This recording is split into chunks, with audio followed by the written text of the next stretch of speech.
కేంద్ర ప్రభుత్వం ప్రవేశపెట్టింది వికసిత్ భారత్ బడ్జెట్ కాదని కుర్చీ బచావో బడ్జెట్ అని మాజీ సీడీసీ చైర్మన్ కాసాల బుచ్చిరెడ్డి అన్నారు. కేంద్ర బడ్జెట్లో బీహార్, ఏపీకి తప్ప ఇతర రాష్ట్రాల అభివృద్ధికి నిధులు కేటాయించలేదని, ఇంతటి వివక్ష, కక్షపూరిత వైఖరిని ఎప్పుడూ చూడలేదు అన్నారు. వికసిత్ భారత్ 2044 లక్ష్యంగా బడ్జెట్ పెడుతున్నామని చెప్పిన కేంద్రం తెలంగాణపై కక్షపూరితంగా వ్యవహరించింది అన్నారు. బడ్జెట్లో తెలంగాణ అనే పదాన్ని నిషేధించారని మండిపడ్డారు. కేంద్ర మంత్రులుగా ఉన్న కిషన్ రెడ్డి, బండి సంజయ్ మిగతా ఎంపీలు తెలంగాణ ప్రజలకు క్షమాపణ చెప్పాలి అన్నారు. చాలాసార్లు తెలంగాణను అవహేళనగా మాట్లాడింది, తెలంగాణను కించపరిచే విధంగా మాట్లాడింది. దానికి సరైన జవాబు చెప్పాలి. తెలంగాణ రాష్ట్రానికి న్యాయం జరగాలంటే రెండు జాతీయ పార్టీలతో తెలంగాణకు న్యాయం జరగదు.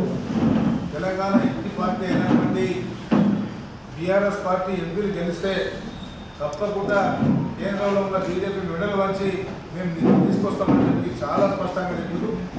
మరి కేసీఆర్ గారికి ఉన్న అనుభవంతో చెప్పిన దృష్ట్యా ఈరోజు మనం వాస్తవాన్ని గ్రహిస్తూ ఉన్నాం.